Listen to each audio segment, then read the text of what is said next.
चालक दल मॉड्यूल की बात की जाए तो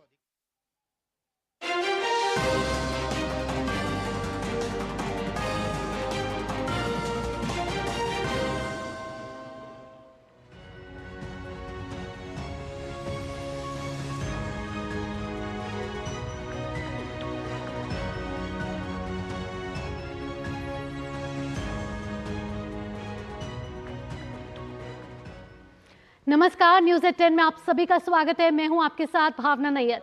सबसे पहले जीजी न्यूज़ के सभी दर्शकों को रामनवमी की हार्दिक शुभकामनाएं। अगले 1 घंटे में होंगी देश और दुनिया की बड़ी खबरों पर नजर। राम जन्मभूमि मंदिर में रघुवंशी के ललाट पर सूर्य तिलक की तैयारी अब तेज हो गई है। अब से 2 घंटे बाद भगवान सूर्य की किरणें रामलला का अभिषेक करेंगी। साथ ही खबरें होंगी 24 की चुनौती से जुड़ी हुई भी। लोकसभा चुनाव के पहले चरण के मतदान के लिए अब बस 2 दिन का वक्त बचा है। इसके अलावा खबरें होंगी खेल और कारोबार जगत से भी। अपने संवाददाताओं से भी लेंगे अहम खबरों पर अपडेट। शुरुआत करते हैं न्यूज़ 18 की हेडलाइंस के साथ।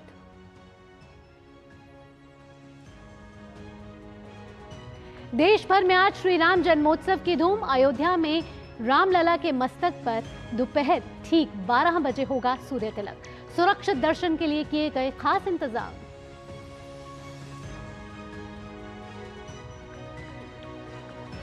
आज शाम खत्म होगा पहले चरण के चुनाव के लिए प्रचार अभियान।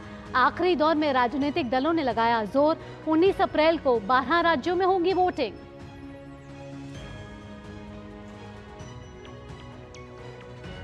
चुनाव प्रचार के लिए प्रधानमंत्री नरेंद्र मोदी की धुआंधार रैली आज असम के नलबाड़ी के बाद त्रिपुरा में करेंगे जनसभा। तृणमूल नेता ममता बनर्जी भी असम के सिलचर में भरेंगी हुंकार।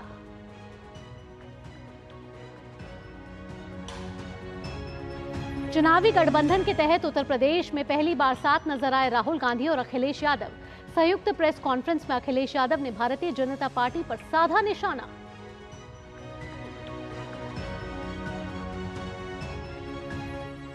आर्थिक जगत की खबरों में आईएमएफ ने वर्ष 2024 में भारत की आर्थिक वृद्धि दर के अपने अनुमान को बढ़ाते हुए किया बदलाव। 2024 में 6.5% के मुकाबले अब 6.8% आर्थिक वृद्धि दर रहने का लगाया अनुमान। भारत को बताया दुनिया की सबसे तेज रफ्तार से बढ़ती अर्थव्यवस्था।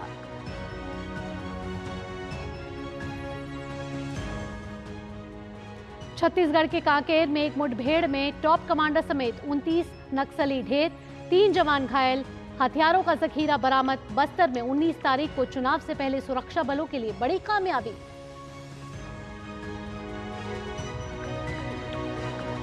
अंतर्राष्ट्रीय खबरों में ईरान के हमले पर इजरायल ने वॉर कैबिनेट की बैठक आज। ब्रिटेन के प्रधानमंत्री ऋषि सुनक ने इजरायली प्रधानमंत्री से की बात। इजरायल को दिया सुरक्षा का भरोसा।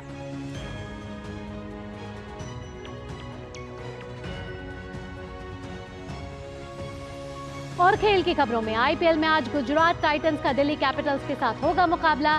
कल जोस बटलर के तूफानी शतक में उड़ गए Kolkata night Riders. Rajasthan Royals ने दी 2 विकेट से मात।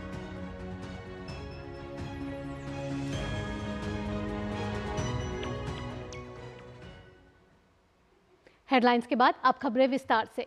पूरे देश में आज रामनवमी की धूम है। लोग प्रभु श्री राम की भक्ति में सराबोर हैं।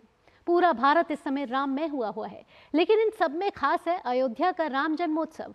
यहाँ के करीब 4000 से ज्यादा मंदिरों में रामनवमी की धूम अपने चरम पर है। श्रीधाम अयोध्या में 22 जनवरी को रामलला की प्राण प्रतिष्ठा के बाद मंदिर में भगवान श्री राम की मूर्ति की प्रतिष्ठा के बाद यह पहली रामनवमी है। श्री रामनवमी का उत्सव और भी भव्य इसलिए होने जा रहा है क्योंकि स्वयं भगवान सूर्य नारायण आज दोपहर ठीक 12 बजे श्री रामलला के मस्तक पर सूर्य अभिषेक करेंगे, जिसे सूर्य तिलक नाम कहा गया है।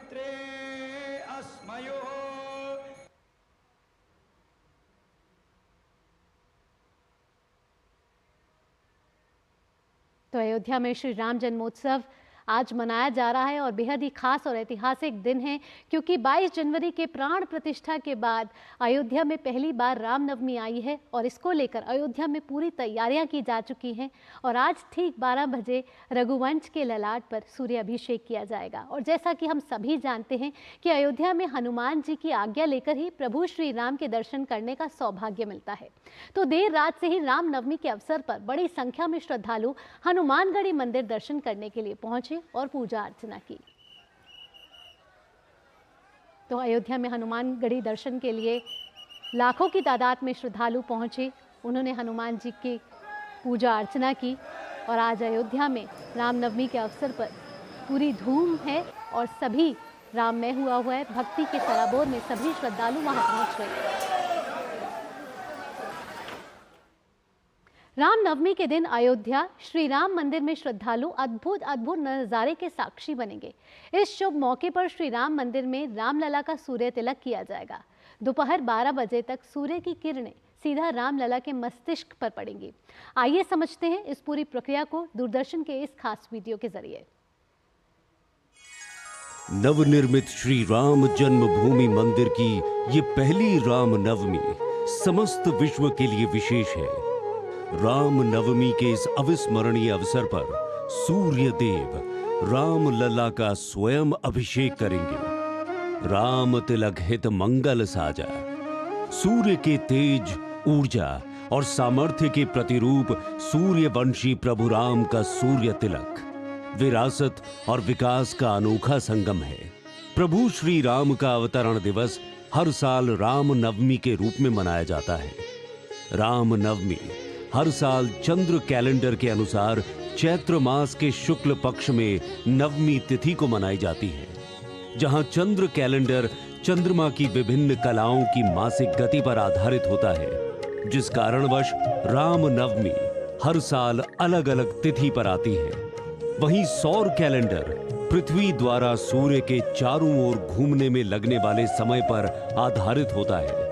पृथ्वी अपने अक्ष पर घूमते हुए सूर्य का परिक्रमण करती है, जिसके कारण सूर्य उत्तरायण और दक्षिणायन के बीच परिभ्रमण करता है, जिससे विभिन्न मौसम का अनुभव भी होता है। इसमें रोचक तथ्य ये है कि प्रत्येक 19 वर्ष पर चंद्र और सौर कैलेंडर की तिथियां संपत्तित होती हैं। इस वर्ष राम नवमी के विशेष अवसर पर सूर्य की किरणों से प्रभु राम के जन्म समय दोपहर 12 बजे प्रभु के ललाट को प्रदीप्त करने की योजना बनी। इस राम काज हेतु central building research institute Roorkee, CSIR CBRI एवं Indian institute of astrophysics Bengaluru ने साथ मिलकर खगोलीय गणना जैसे कि सूर्य की ऊंचाई, उसका कोण इत्यादि के आधार पर एक ऑप्टोमैकेनिकल यंत्र डिजाइन किया। ये सफर चुनौतियों से भरा था। इस अभेद्य भव संरचना में सूर्य तिलक को संकल्पना में ही आत्मसात किया गया। प्रभु राम की प्रतिमा पूर्वमुखी है, जबकि दोपहर 12 बजे सूर्य दक्षिणार्थी होता है एवं मंदिर के संरचनात्मक अवरोध होने से सूर्य किरणों को सीधा गर्भगृह तक पहुंचाना आसान नहीं था। इस ऑप्टोमैकेनिकल टेक्नोलॉजी द्वारा ऊपर की मंजिल पर जुड़े हुए दर्पण और लेंस की मदद से गर्भगृह तक सूर्य की किरणों को पहुंचाया जाएगा। सबसे ऊपर वाली मंजिल पर लगा दर्पण गियर असेंबली से जुड़ा है, जो कि सूर्य की स्थिति के अनुसार समायोजित किया जा सकता है। इस गियर असेंबली पर हर साल के लिए 19 वर्षों के चक्र के अनुसार चिन्ह लगाए गए हैं कि प्रत्येक 19 वर्ष पर चंद्र और सौर कैलेंडर की तिथियां संपत्तित होती हैं। इस यंत्र में पीतल की पाइप में दर्पण और लेंस लगाए गए हैं। दर्पण जहां सूर्य किरणों को एकत्रित कर एक दिशा की ओर केंद्रित कर रहे हैं, वहीं लेंस सूर्य की किरणों को विचलन से रोकेंगे। इन लेंस और दर्पणों को रखरखाव इत्यादि के लिए आसानी से कभी भी बदला जा सकता है। ये एक पर्यावरण अनुकूल ग्रीन टेक्नोलॉजी है जो सालों साल चल सकती है। नौमी तिथि मधुमास पुनीता, शुक्ल पक्ष अभिजीत हरिप्रीता, मध्य दिवस अति शीत न घामा, पावन काल लोक विश्रामा।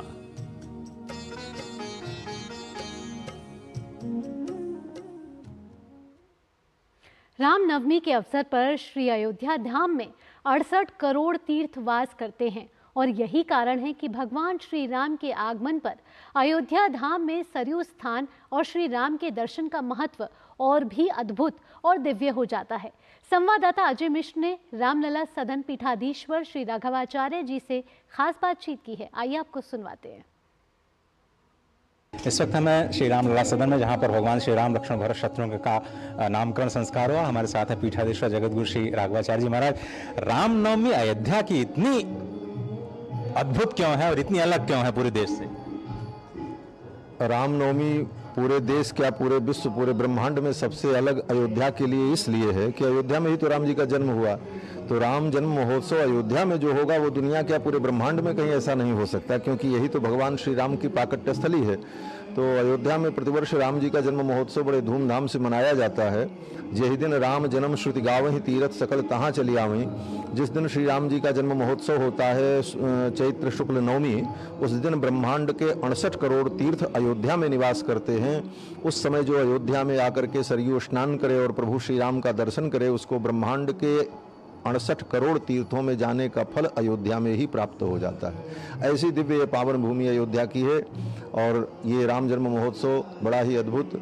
और सभी मंदिरों में, अयोध्या में अनेक मंदिर हैं, उन मंदिरों में परंपरागत ढंग से आज भी बधाई गाई जाती है, भगवान का अभिषेक होता है, उत्सव होता है। उसी परंपरा में श्री राम लला सदन देवस्थान में आज भगवान का मध्याह्नकालिक अभिषेक हुआ है और फिर पुष्प याग हुआ है। लेकिन रामनवमी तिथि का इतना महत्व क्यों है? और 9 अंक को बताते हैं, पूर्ण अंक के साथ जोड़ते हैं, इसलिए भी और महत्व बढ़ जाता है। रामनवमी पूर्ण अंक से नहीं, अंक हो, चाहे अक्षर हो, चाहे अनंत ब्रह्मांड हो, सबकी उत्पत्ति भगवान से हुई है। इसलिए भगवान ही परम पूर्ण तत्व है। पूर्णमदः पूर्णमिदं पूर्णात् पूर्णमुदच्यते पूर्णस्य पूर्णमादाय पूर्णमेवावशिष्यते। और उस तिथि को भगवान प्रकट हुए, इसलिए भगवान के कारण उस तिथि की दिव्य महिमा है, न कि तिथि की कोई विशेष। तिथियों की अपनी महिमा होती है, तिथियों का महत्व है, काल का भी महत्व है, परंतु भगवान सर्वोपरि है। भगवान से ही सबका महत्व है। सबके नियामक जो भगवान है, भगवत संबंध से ही समस्त चीजों में दिव्यताओं का अनुभव किया जाता है। मूल में भगवान की ही दिव्यता रहती है, पूर्णमदः पूर्णमिदम्। और इस बार भगवान सूर्य की अभिषेक की भी तैयारी है। भगवान सूर्य वंश में ही उत्पन्न हुए, भगवान सूर्य वंश में उत्पन्न हुए और भगवान सूर्य वंश में उत्पन्न होने के साथ साथ सूर्य भगवान का जो दिव्य बिंब है, जिससे सारा ब्रह्मांड प्रकाशित होता है, उस सूर्य के महा तेजोमय पिंड के अंदर भगवान श्रीमन्नारायण ही शंख चक्र गदा पद्म धारण किए हुए विराजमान रहते हैं दिव्य रूप से। ध्येय सदा सवृत मंडल मध्यवर्ती नारायण सरसिजासन सन्निविष्टः। तो सूर्य मंडल के मध्य में भगवान नारायण चतुर्भुज शंख चक्र गदा पद्म धारण किए विराजमान रहते हैं। वही भगवान का जो सूर्यवंश का तेज, सूर्य का तेज है अंतर्गर्भ का, वही श्री राम के रूप में अयोध्या में प्रादुर्भूत हुए। श्रीमद् वाल्मीकि रामायण के अनुसार अयोध्या संपूर्ण इक्ष्वाकुओं की भूमि है, इक्ष्वाक के राजाओं की, और ये सदा से सूर्य वंश से ही पालित पोषित और शासित होती आई है। बहुत प्रणाम महाराज जी आपको। और तो आपने समझा होगा इस तत्व को कि क्यों यहाँ पर जो रामनवमी होती है इतनी अद्भुत और दिव्य होती है। कैमरामैन योगेश तिवारी के साथ अजय मिश्र, डीडी न्यूज, श्री धाम अयोध्या। श्री अयोध्या धाम में भगवान श्री राम के बाल रूप के दर्शन के लिए रामनवमी उत्सव के अवसर पर देश के कोने कोने से लोग लगातार अयोध्या आ रहे हैं। देखिए अजय मिश्र की नवीन दर्शन पथ से ये खास रिपोर्ट। हर किसी को अपने अपने राम मिल रहे हैं और यही यहाँ की विशेषता है कि भगवान सभी से अपने अपने अपने अपने अपने भाव से जो है भगवान श्री राम सभी के हृदय में प्रकट हो जाते हैं और यही उनकी अनंतता का सूचक है। और भगवान श्री राम को अयोध्या वासी जो अयोध्या में इस वक्त वास कर रहे हैं, जो अयोध्या वासी हो चुके हैं कुछ ही क्षणों के लिए ही सही, वो अतिशय प्रिय हैं। भगवान श्री राम की गोद में उनको जाना लगभग तय है। आइए कुछ और यात्रियों से बात करते हैं, जानते हैं उनके अनुभव कैसे रहे आज श्री रामनवमी के अवसर पर। यहाँ का माहौल देख के इतना आनंद हो रहा है, बहुत ही अनमोल क्षण है ये हमारे जीवन का। और अभी आज लोग जो भी इस अयोध्या नगरी में आए हुए हैं उनका एक बहुत ही स्वर्ण पल है ये। श्री राम भगवान का आशीर्वाद लेने के लिए हमने अपने जीवन काल में इतना अद्भुत दृश्य जो है पहले कभी नहीं देखा था और मैं अपने आप को खुश नसीब महसूस होता हूँ कि मैंने इस मतलब अपने कार्यकाल में, अपने जन्म में इस राम मंदिर को बनते हुए देख लिया। आने वाले युग में इससे अच्छा तो हम अनुभूति नहीं कर सकते थे सर, लेकिन जो हमारे प्रधानमंत्री और माननीय योगीनाथ जी जो आज करके दिखाया है वो हम लोग अविश्वसनीय है सर।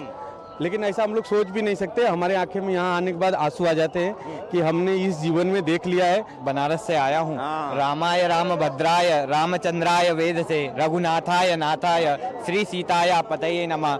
राम जी का ये 400 वर्षों की तपस्या आज पूर्ण हुई है। राम जी 400 वर्षों बाद आज यहाँ जन्मभूमि पे अपना जन्म दिवस मना रहे हैं। बड़ा ही अलौकिक यहाँ पर दृश्य है। सभी लोग, हम लोग इतने प्रफुल्लित हैं, इतने आनंदित हैं। सभी के मन से जो 400 वर्षों का संघर्ष हम सब जो हमारे पूर्वजों ने देखा, आज वो उसका साक्षात्कार रूप हमें देखने को मिल रहा है। हमारा बड़ा सौभाग्य है। इन्हीं सौभाग्य का मैं धन्यवाद देना चाहूँगा। भैया काशी से लोग आते हैं तो श्लोक निकल ही जाता है। बहुत बहुत धन्यवाद। तो ये दृश्य जो है, लगातार लोग बात करने का प्रयास कर रहे हैं, कुछ लोगों को शब्द नहीं मिल रहे हैं और कुछ लोग शब्द जुटा रहे हैं, लेकिन फिर भी जो आनंद है पूरी तरह से तो कह नहीं पा रहे हैं। कैमरामैन योगेश तिवारी के साथ अजय मिश्र, डीडी न्यूज़ 3, अयोध्या धाम। तो मन प्रफुल्लित कर रही हैं अयोध्या की ये मन भावक तस्वीरें। बात करें राम मंदिर की या फिर हनुमानगढ़ी की, सरयू घाट की, हज़ारों लोग श्रद्धालु जो हैं आज प्रभु राम की इस जो सूर्य अभिषेक होने वाला है कुछ देर बाद, उसकी आराधना करने के लिए पहुंच रहे हैं। और अजय मिश्र भी हमारे साथ जुड़ चुके हैं अयोध्या से। अजय, रामनवमी की सबसे पहले आपको हार्दिक शुभकामनाएं और आपसे पूछना चाहेंगे कि आज तीनों लोग जो हैं वो नतमस्तक हो रहे हैं और 10 दिशाएं जो हैं वो शगुन मना रही हैं, क्योंकि आज प्राण प्रतिष्ठा के बाद अयोध्या में पहली रामनवमी मनाई जा रही है। और अब से कुछ देर बाद जब रघुवंश के ललाट पर सूर्य अभिषेक किया जाएगा तो वो अपने आप में तस्वीरें बयां करेंगी किस तरीके की तैयारी जो है वो तेजी पकड़ चुकी है। बिल्कुल सही कहा भावना जी आपने, और पूरी तैयारियां हो चुकी हैं। आपको भी श्री राम नवमी पर्व की अनंत शुभकामनाएं।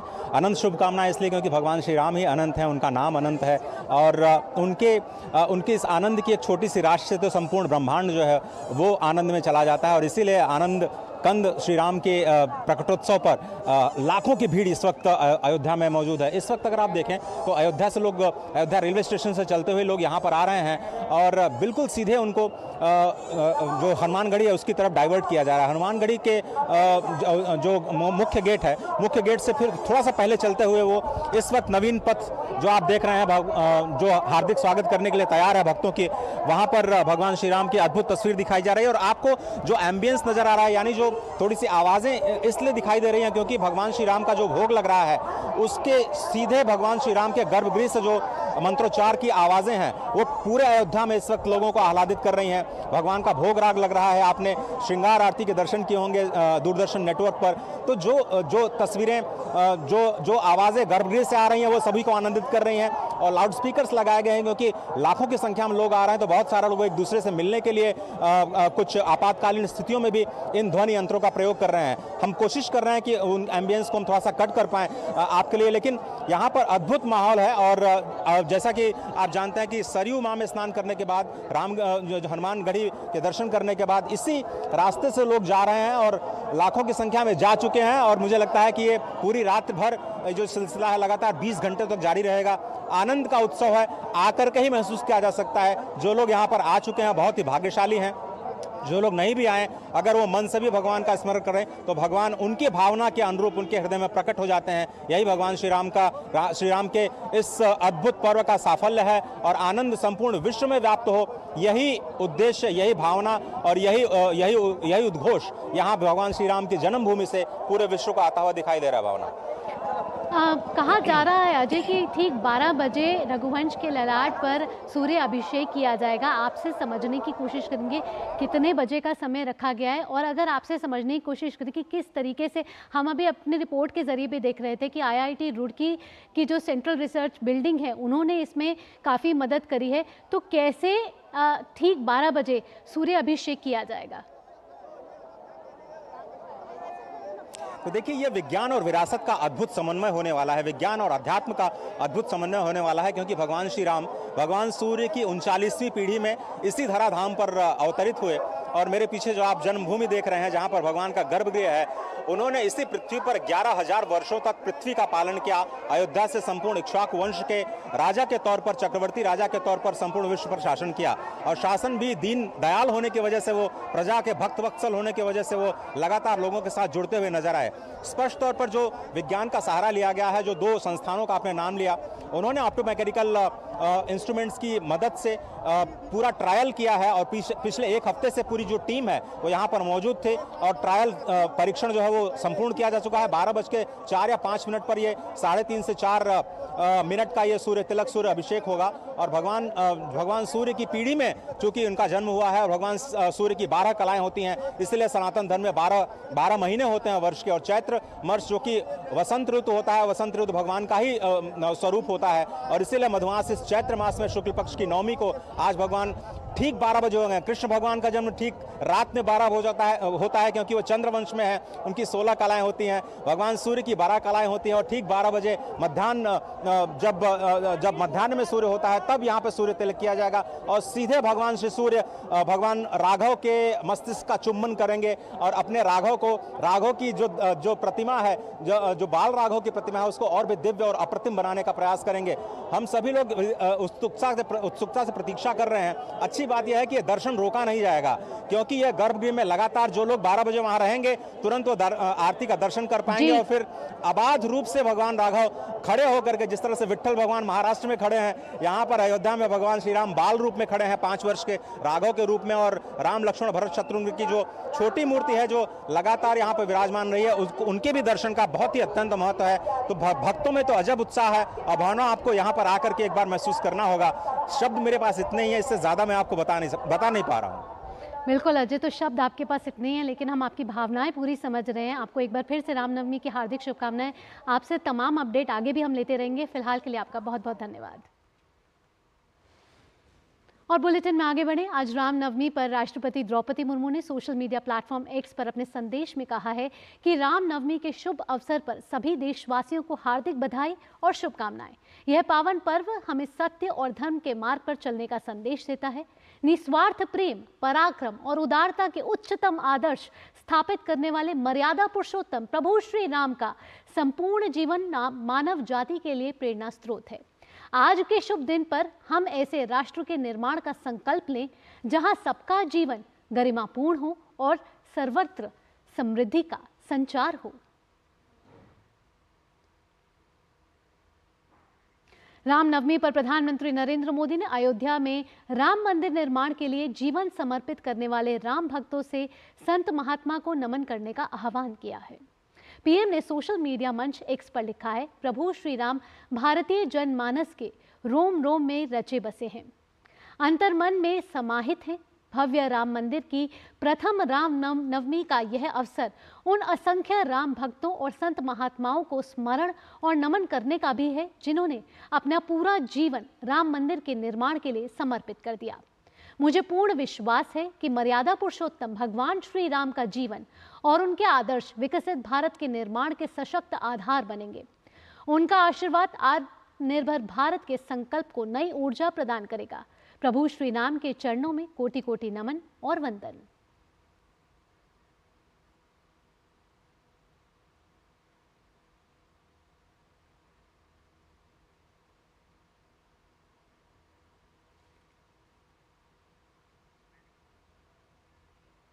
प्रधानमंत्री नरेंद्र मोदी ने रामनवमी के अवसर पर एक वीडियो को साझा करते हुए लिखा है कि राम भारत की आस्था है, राम भारत का आधार है। रमन्ते यस्मिन् इति रामः, जिसमें रम जाए वही राम है। श्री राम लला है, राम लला, श्री राम लला है। राम के आदर्श, राम के मूल्य, राम की शिक्षाएं सब जगह एक समान। श्री राम लला है, राम लला, श्री राम लला है, राम लला, श्री राम लला है, राम लला। ये पहली रामनवमी है जब अयोध्या में भव्य राम मंदिर में राम लला विराजमान हो चुके हैं।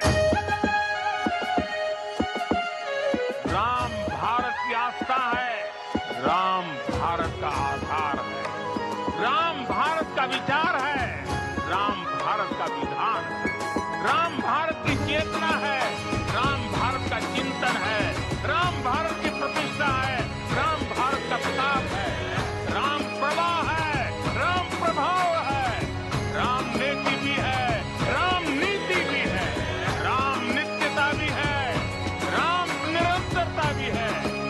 राम विभु है, विशद है, राम व्यापक है, विश्व है, विश्वात्मा है।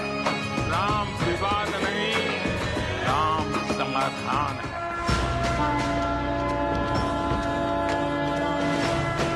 आइए हम संकल्प लें, समय का पल पल, शरीर का कण कण राम समर्पण को राष्ट्र समर्पण के ध्येय से जोड़ देंगे।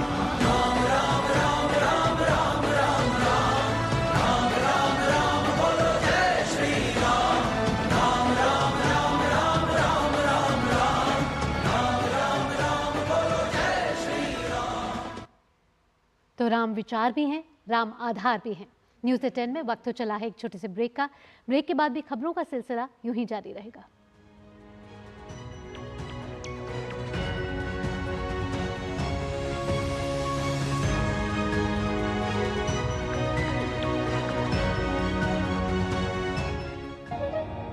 लाखों की संख्या में श्रद्धालु पहुंचे अयोध्या। बरसों की प्रतीक्षा के बाद हमारे अयोध्या का गौरव लौटा है। नहीं तो पहले टेंट, टूटे घाट, गंदगी, कोई फैसिलिटी नहीं। और अब काशी देखो, केदारनाथ देखो, उज्जैन देखो, सोमनाथ देखो, सब भव्य दिव्य। और मोदी जी कहते हैं ये तो बस ट्रेलर है, आस्था का परचम लहराता रहे। ये है मोदी की गारंटी, इसलिए हमारा पहला वोट मोदी को। ये है हमारी भी गारंटी। कमल का बटन दबाएं, भाजपा को जिताएं। तुम्हें पता है इन्वेस्टर्स के लिए कि इन्वेस्टर प्रोटेक्शन फंड होता है IPF, लेकिन अगर तुम्हारा ट्रेड एक्सचेंज पर एग्जीक्यूट नहीं हुआ या फिर कोई गारंटीड रिटर्न्स वाली स्कीम है तो ये IPF आपकी मदद नहीं कर सकता है। और अगर आपका ब्रोकर ही डिफॉल्टर बन जाए तो फिर IPF आपको कॉम्पेंसेशन दिला सकता है। कहाँ से सीखा? NSE की साइट पर। सोच कर समझ कर इन्वेस्ट कर।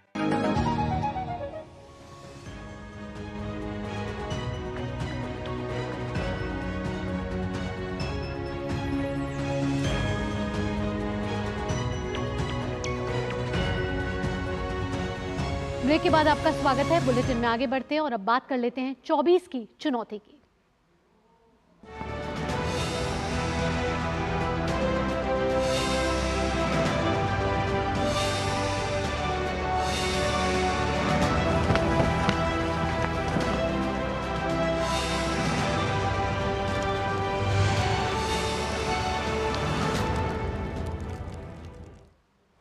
लोकसभा चुनाव के पहले चरण के लिए 19 अप्रैल को होने वाले मतदान के लिए चुनाव प्रचार आज शाम थम जाएगा। पहले चरण में 21 राज्यों के 102 लोकसभा सीटों के लिए 19 अप्रैल को वोट डाले जाएंगे। चुनाव आयोग की गाइडलाइन के मुताबिक पहले चरण में जिन सीटों पर मतदान होने हैं वहां चुनाव प्रचार 48 घंटे पहले शाम 4 बजे से 6 बजे के बीच अलग अलग समय पर समाप्त हो जाएगा। आज शाम से सार्वजनिक सभा या जुलूस जैसे कई कार्यक्रमों पर रोक लग जाएगी।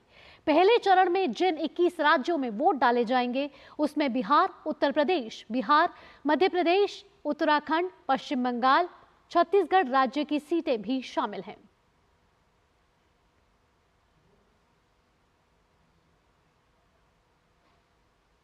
और प्रधानमंत्री नरेंद्र मोदी आज असम और त्रिपुरा दौरे पर हैं। वे पहले असम के बारपेटा लोकसभा क्षेत्र के नलबाड़ी में सुबह 11 बजे चुनाव रैली को संबोधित करेंगे। बारपेटा से असम गण परिषद AGP के फणी भूषण चौधरी NDA की तरफ से चुनाव लड़ रहे हैं। बारपेटा के बाद प्रधानमंत्री मोदी त्रिपुरा के अगरतला जाएंगे। अगरतला के स्वामी विवेकानंद मैदान में प्रधानमंत्री रैली को संबोधित करेंगे। प्रधानमंत्री कल देर शाम गुवाहाटी पहुंचे हैं। उन्होंने वहां रोड शो के दौरान लोगों का अभिवादन किया।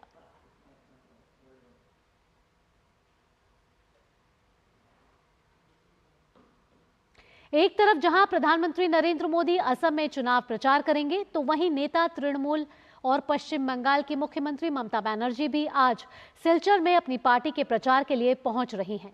असम में आगामी लोकसभा चुनाव से पहले TMC के कार्यकर्ता ममता बनर्जी के इस चुनावी दौरे को लेकर खासे उत्साहित हैं।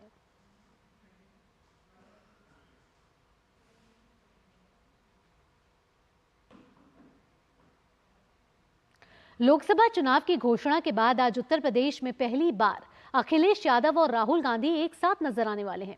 दोनों ने गाजियाबाद में संयुक्त प्रेस कॉन्फ्रेंस की और अपनी गठबंधन की प्रत्याशी डॉली शर्मा की जीत का दावा किया और कहा कि इस बार पूरे देश में बदलाव की हवा है। गाजियाबाद से गाजीपुर तक अखिलेश ने जीत का दावा किया, तो वहीं कांग्रेस नेता राहुल गांधी ने इस चुनाव को विचारधारा की लड़ाई बताई और कहा कि कांग्रेस लोकतंत्र और संविधान बचाने में लगी हुई है। पश्चिमी उत्तर प्रदेश में पहले चरण में 19 अप्रैल और दूसरे चरण में 26 अप्रैल को मतदान होंगे। पहले चरण का चुनाव उत्तर प्रदेश का होने जा रहा है और जो पश्चिम से हवा चल रही है वो पूरे के पूरे उत्तर प्रदेश और देश के माहौल को बदलने जा रही है। आज गाजियाबाद में बैठे हैं। इस बार भारतीय जनता पार्टी को गाजियाबाद से लेकर के गाजीपुर तक इंडिया गठबंधन सफाया करने का काम करेगा। आज किसान दुखी है। तमाम जो वादे किए थे भारतीय जनता पार्टी की हर बात झूठी निकली। चुनाव विचारधारा का चुनाव है। एक तरफ आरएसएस और बीजेपी जो संविधान है, लोकतांत्रिक सिस्टम है, उसको खत्म करने की कोशिश कर रही है और दूसरी तरफ इंडिया गठबंधन कांग्रेस पार्टी संविधान को, लोकतंत्र को डिफेंड करने की कोशिश कर रही है, उसकी रक्षा कर रही है। चुनाव में 2-3 बड़े मुद्दे हैं। सबसे बड़ा बेरोजगारी, दूसरे नंबर पर महंगाई, भागीदारी। मगर बीजेपी 24 घंटा डिस्ट्रैक्शन करने में लगी रहती है। और अब बात राजस्थान के रण की। राजस्थान में जैसे जैसे पहले चरण के मतदान की तारीख पास आ रही है, सियासी दलों ने अपनी सारी ताकत झोंक दी है। कांग्रेस की तरफ से सचिन पायलट ने चाकसू में एक रोड शो किया है। पायलट चाकसू में अपने करीबी और दौसा से कांग्रेस के उम्मीदवार मुरारी लाल मीणा के लिए वोट मांगने चाकसू पहुंचे। कांग्रेस नेता सचिन पायलट ने डीडी न्यूज से खास बातचीत की है। हम इस वक्त हैं चाकसू में, जो जयपुर ग्रामीण में पड़ता है, और मेरे साथ है सचिन पायलट, जिन पर कांग्रेस की जीत का दारोमदार है। पूरी नजरें आप पर टिकी हैं और कांग्रेस पार्टी बहुत ज्यादा बैंक कर रही है आपके ऊपर। नहीं, पूरी पार्टी मेहनत से काम कर रही है। सब कार्यकर्ता उत्साहित हैं, नेताओं ने पूरी ताकत लगा रखी है और इस बार परिणाम अच्छे आएंगे। राजस्थान में कांग्रेस पार्टी की भाजपा से ज्यादा सीटें आएंगी और ये बदलाव का चुनाव है। विधानसभा के बाद अब लोकसभा है, समीकरण बदल गए हैं। अब लगता है आपको कि कुछ ज्यादा कांग्रेस कर पाएगी? कि पब्लिक है, ये सब देख रही है, समझ रही है। हम सरकार नहीं बना पाए विधानसभा में, लेकिन हमारा अंतर ज्यादा नहीं था। ये चुनाव को कि पिछली बार यहाँ हम बहुत अच्छा परफॉर्म नहीं कर पाए थे। जनता इस बार बदलाव चाहती है। अच्छा, ये बताइए कि जब इतनी सारी भीड़ आपको देख रही है कि आप कांग्रेस के सेवियर है, तो कैसा लगता है आपको? नहीं, कोई सेवियर नहीं है। हम सब पार्टी के कार्यकर्ता हैं। कोई किसी पद पे हो या ना हो, सामूहिक उद्देश्य यही है कि कांग्रेस पार्टी जीते, हमारी विचारधारा व्यापक बने और हम लोग अच्छा चुनाव लड़कर जीत जाएं। ये हम सबका सामूहिक उद्देश्य यही है। ये जो फूलों की बारिश हो रही है, ये क्या बताती है सचिन पायलट और कांग्रेस के बारे में? जनता का प्यार है, लोगों का आशीर्वाद है। अशोक गहलोत और सचिन पायलट अब एक टीम है या अभी भी कुछ लोग जो परसेप्शन है वो बना हुआ है? नहीं, हम सब मिलकर काम कर रहे हैं। व्यक्तिगत महत्वाकांक्षाओं को हमें छोड़ देना चाहिए। आज देश को जरूरत है मजबूत कांग्रेस की। क्या प्रॉमिस कर रहे हैं आप राजस्थान की जनता को, और क्या प्रॉमिस कर रहे हैं आप? अलग अलग जगह जा रहे हैं, आप जम्मू से आए हैं अभी। एमएसपी पे कानून बनना चाहिए, नौजवानों को रोजगार पक्का मिलना चाहिए, महिलाओं को सशक्त बनाना है। तो ये है सचिन पायलट, जिनका ये कहना है कि कांग्रेस इस बार विधानसभा चुनाव से बेहतर करेगी और अब अशोक गहलोत और सचिन पायलट मिलकर काम कर रहे हैं। कैमरामैन रमाकांत के साथ मैं विशाल बैरिस्टो, डीडी न्यूज, चाकसू। साथ ही राजस्थान के रण में जयपुर ग्रामीण लोकसभा सीट पर 2 बार जीत दर्ज कर चुकी बीजेपी अब हैट्रिक की फिराक में है। इस सीट पर बीजेपी और कांग्रेस दोनों ने अपना उम्मीदवार जरूर बदला है, लेकिन जातिगत समीकरण जाट बनाम राजपूती है। बीजेपी ने राव राजेंद्र सिंह बर्ताव खेला है। हमारे संवाददाता विशाल बैरिस्टो ने जयपुर के हतौज गांव में राव राजेंद्र सिंह और उनके समर्थन में प्रचार के लिए साथ आए कर्नल राज्यवर्धन राठौड़ से खास बात की। मैं इस वक्त जयपुर के हाथोज में हूं और हाथोज पड़ता है जयपुर ग्रामीण लोकसभा क्षेत्र में। मेरे साथ है कर्नल राज्यवर्धन सिंह राठौर और उनके साथ है राव राजेंद्र सिंह जो बीजेपी के उम्मीदवार हैं। कर्नल राज्यवर्धन राठौर ने कमान सौंप दी है राव राजेंद्र सिंह जी को। 2 बार आप यहां से चुन के गए। सबसे पहले आपसे पूछना चाहेंगे कितना कॉन्फिडेंट है आप इनके लिए प्रचार भी कर रहे हैं? देखिए, जब प्रधानमंत्री मोदी जी की गारंटी जिसके साथ हो उसका कॉन्फिडेंस लेवल तो फिर आसमान पर होता है। और ये जनता भी देख चुकी है पिछले 10 साल में कि प्रधानमंत्री मोदी जी के लिए कोई काम असंभव नहीं है। अगर मोदी हैं तो मुमकिन है। बड़े बड़े काम जैसे पूरे राजस्थान की 80% आबादी को पीने का पानी, 21 जिलों को सिंचाई का पानी अगर उपलब्ध कराने का जो बीड़ा प्रधानमंत्री मोदी जी ने उठाया है वही उसको पूरा कर सकते हैं।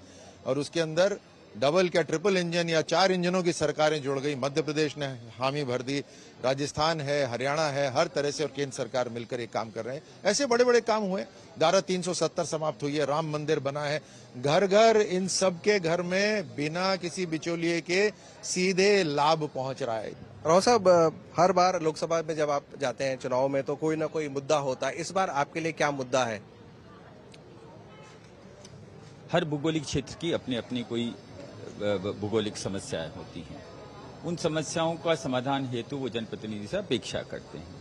पेयजल की और यहाँ के किसानों के खेती तक सिंचाई के पानी लाने की एक ऐसी परिस्थिति है जो हमारे लिए एक चुनौती बनी हुई है।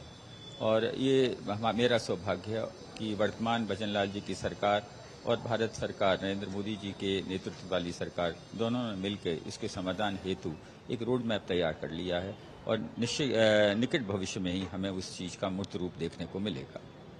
तो ये थे राव राजेंद्र सिंह जो बीजेपी के उम्मीदवार हैं। पीने के पानी की समस्या का एक रोड मैप बनाया, एक ब्लूप्रिंट बनाया है और इनको उम्मीद है कि जो 2 बार की जीत है उसे ये तिकड़ी में तब्दील करेंगे बीजेपी के लिए।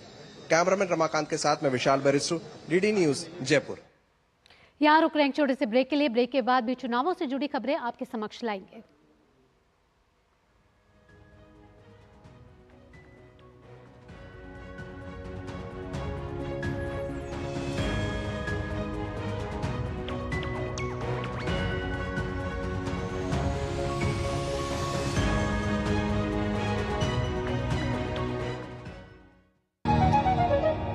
लाखों की संख्या में श्रद्धालु पहुंचे अयोध्या। बरसों की प्रतीक्षा के बाद हमारे अयोध्या का गौरव लौटा है। नहीं तो पहले टेंट, टूटे घाट, गंदगी, कोई फैसिलिटी नहीं। और अब काशी देखो, केदारनाथ देखो, उज्जैन देखो, सोमनाथ देखो, सब भव्य दिव्य। और मोदी जी कहते हैं ये तो बस ट्रेलर है, आस्था का परचम लहराता रहे।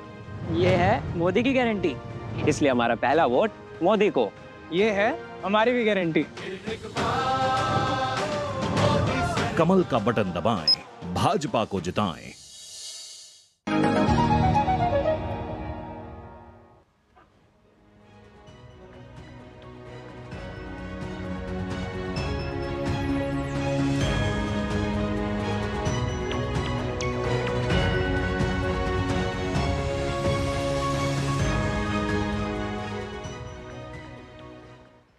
ब्रेक के बाद आपका स्वागत है और राजस्थान से ही एक दिलचस्प खबर आ रही है चुनावों से जुड़ी हुई।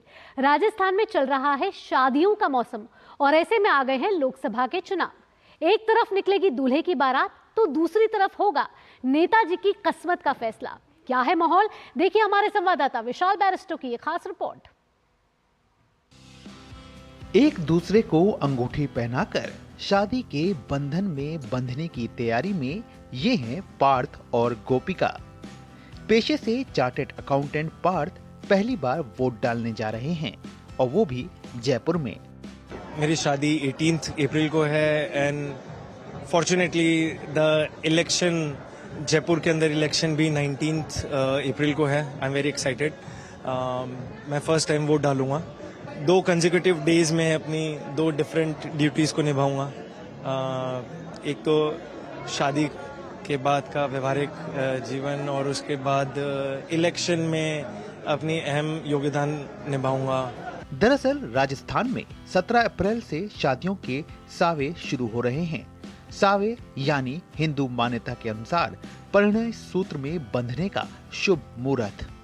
सावे का मतलब होता है शादी को पाणी ग्रहण संस्कार करने के लिए, एक गृहस्थ आश्रम में प्रवेश करने के लिए, और सावा शादी का कार्यक्रम होता है, उसको सावा बोलते हैं।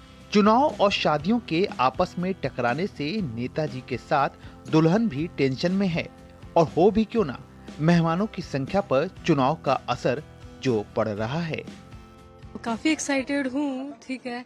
इलेक्शंस भी है, उसमें कुछ लोग आ नहीं पाए, आज काफ़ी लोग मिस है यहाँ पे, तो ठीक है जो भी है, मतलब इसके बाद में मिल लेंगे, और जो भी यहाँ पे नहीं है। राजस्थान की मारवाड़ी शादी पूरी रीति रिवाज के साथ होती है। शादी की रस्में करीब 1 हफ्ते पहले से ही शुरू हो जाती हैं। ये हमारे राजस्थान में मारवाड़ी के यहाँ पे तिलक सेरेमनी होता है, तो जनरली रिंग सेरेमनी भी बोलते हैं, बट पहले रिंग सेरेमनी नहीं होती थी, इसी में ही रिंग होता था और तिलक सेरेमनी होती थी। तो यहाँ पे जो ग्रूम और ब्राइड है एक दूसरे को रिंग पहनाते हैं, और दोनों साइड के पक्ष जो होते हैं वो गिफ्ट देते हैं, दूल्हे वाले दुल्हन को या दुल्हन वाले दूल्हे को। चुनाव के मौसम में शादी पर कुछ मेहमान मौके का फायदा उठाकर चुटकी भी लेते हैं। देखो सब काम जरूरी है, इस समय सावे भी आ रहे हैं, तो सावे भी शादियां भी उतनी ही जरूरी है, क्योंकि जब परिवार बसेगा तभी तो नए वोटर पैदा होंगे। था पूरी दुनिया में मारवाड़ी शादी अपनी परंपराओं के लिए जानी जाती है, जिसमें शामिल होने देश विदेश से मेहमान और रिश्तेदार पहुंचते हैं। जयपुर से विशाल बैरिस्टो की रिपोर्ट, डीडी न्यूज। और राजस्थान से अब आपको लिए चलते हैं बिहार की राजनीति की तरफ। गया लोकसभा क्षेत्र से राजद प्रत्याशी बिहार सरकार के पूर्व मंत्री कुमार सर्वजीत अपने 17 महीना की कार्यकाल को लेकर जनता के बीच हैं। डीडी न्यूज के साथ विशेष बातचीत में कुमार सर्वजीत ने अपने तैयारियों के विषय में बताया। बिहार के पूर्व मुख्यमंत्री जीतन राम मांझी गया लोकसभा क्षेत्र से किस्मत आजमा रहे हैं, और उन्हें कड़ी चुनौती दे रहे हैं आरजेडी के प्रत्याशी बिहार सरकार के पूर्व मंत्री कुमार सर्वजीत, जो अभी हमारे साथ बातचीत के लिए मौजूद हैं। सर्वजीत जी, बिहार के पूर्व मुख्यमंत्री आपके खिलाफ चुनाव मैदान में हैं, और आप अपने काम के बदौलत उन्हें टक्कर दे रहे हैं, ऐसा आम जनता के द्वारा कहा जा रहा है। कितनी उम्मीदें हैं गया लोकसभा क्षेत्र में? मैंने गया जिला के जनता के ऊपर फैसला छोड़ा है कि काम करने वाला सांसद चाहिए कि करवट बदलने वाला सांसद चाहिए। ये मैंने कहा है कि तय करो। जनता से मैंने आग्रह किया है कि हिसाब मांगो। 17 महीने आप मंत्री रहे, कौन सी ऐसी उपलब्धि रही जिसके सहारे आप जनता बहुत सारा ऐतिहासिक फैसला मैंने लिया। 350 करोड़ का सेंटर ऑफ एक्सीलेंस मिलेट्स का, और देश के सबसे बढ़िया सेंटर ऑफ एक्सीलेंस गया में दिया 52 एकड़ में। सॉइल कंजर्वेशन का, जिसमें कम पानी में किसान कैसे खेती करेगा, 150 करोड़ का हमने 12 चट्टी में दिया। पहली बार देश में कंसेप्ट मैंने लाया कृषि क्लिनिक। लेकिन परिवारवाद का आरोप जीतन राम मांझी पर भी लगता है और आप पर भी लगता है। आपके पास भी लेगेसी है, आपके पिताजी भी सांसद रहे, तो इस परिवारवाद के आरोप को किस तरीके से आप देखते हैं? हमको इसका डिफिनेशन नहीं समझ में आया। जीतन राम मांझी का बेटा मंत्री हो सकता है, समधिनी विधायक हो सकती हैं, खुद हो सकते हैं, बेटी मेयर की चुनाव लड़ सकती हैं, चिराग जी का चुनाव हो सकता है, चचा लड़ सकते हैं, भाई लड़ सकता है, बहनोई लड़ सकता है, अशोक चौधरी जी की बेटी लड़ सकती है। फिर परिवारवाद का डिफिनेशन मुझे कौन समझाएगा? सांसद बनने का मौका मिलेगा तो गया के लिए क्या प्राथमिकताएं होंगी? जब बिहार का मंत्री बन के कई प्रोजेक्ट लाया, तो आप बता दीजिए कि हम सांसद बन के ला सकते हैं कि नहीं। कैमरामैन ललित के साथ गया बिहार से मैं राजेश राज, डीडी न्यूज के लिए। तो ये तो थी खबरें 24 की चुनौती से जुड़ी हुई, और अब खबर अर्थव्यवस्था से जुड़ी हुई। दुनिया भर में भारत सबसे तेज रफ्तार से बढ़ रही अर्थव्यवस्था बनी हुई है। वर्ल्ड बैंक और एशियाई विकास बैंक के बाद अंतर्राष्ट्रीय मुद्रा कोष यानी कि IMF ने वर्ष 2024 में भारत की आर्थिक वृद्धि दर के अनुमान को संशोधित कर बढ़ा दिया है। आइए देखते हैं इस पर खास रिपोर्ट।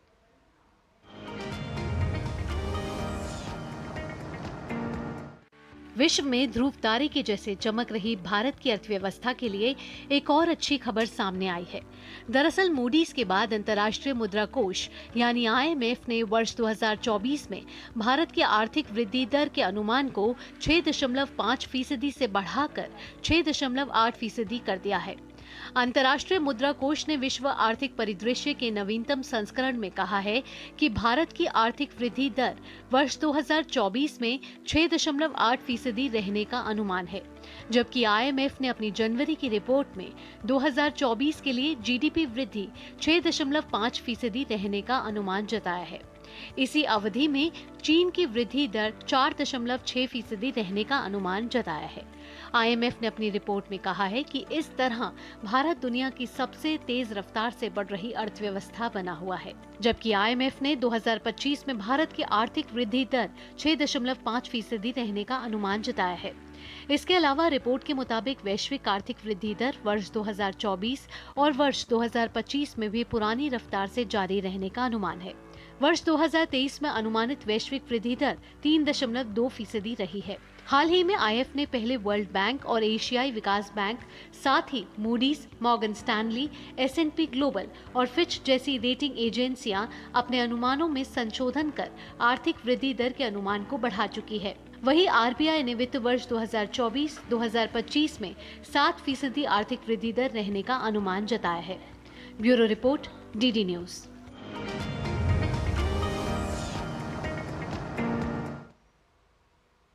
आइए अब अंतर्राष्ट्रीय खबरों पर नजर डाल लेते हैं। ईरान के ड्रोन और मिसाइल हमलों के बाद अपने जवाबी कदम को अंतिम रूप दे रहे इजरायल की आज वॉर कैबिनेट की बैठक होनी है।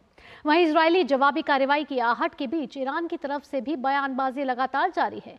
इस बीच इजरायल और हिजबुल्लाह के बीच टकराव भी बढ़ता जा रहा है।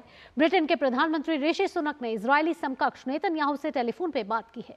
बातचीत में सुनक ने नेतन्याहू को समर्थन का भरोसा दिया है, लेकिन क्षेत्र में तनाव कम करने के लिए भी कहा है। ब्रिटेन, फ्रांस, जर्मनी और यूरोपीय संघ ने अमेरिका और संयुक्त राष्ट्र के साथ मिलकर पश्चिम एशिया के संकट से निपटने का फैसला किया है।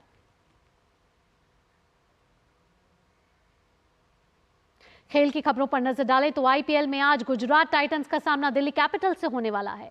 यह मुकाबला अहमदाबाद में खेला जाएगा। इन दोनों टीमों के बीच अब तक केवल 3 ही मैच खेले गए हैं, जिसमें से 2 में गुजरात टाइटंस को और 1 में दिल्ली कैपिटल्स को जीत मिली है। वर्तमान सीजन की बात करें तो गुजरात टाइटंस ने 6 में से 3 और दिल्ली कैपिटल्स ने 6 में से 2 मैच जीते हैं। पिछले 2 मैचों में दिल्ली को लगातार हार मिली है और वे जीत के रास्ते पर वापसी करने की कोशिश करेंगे।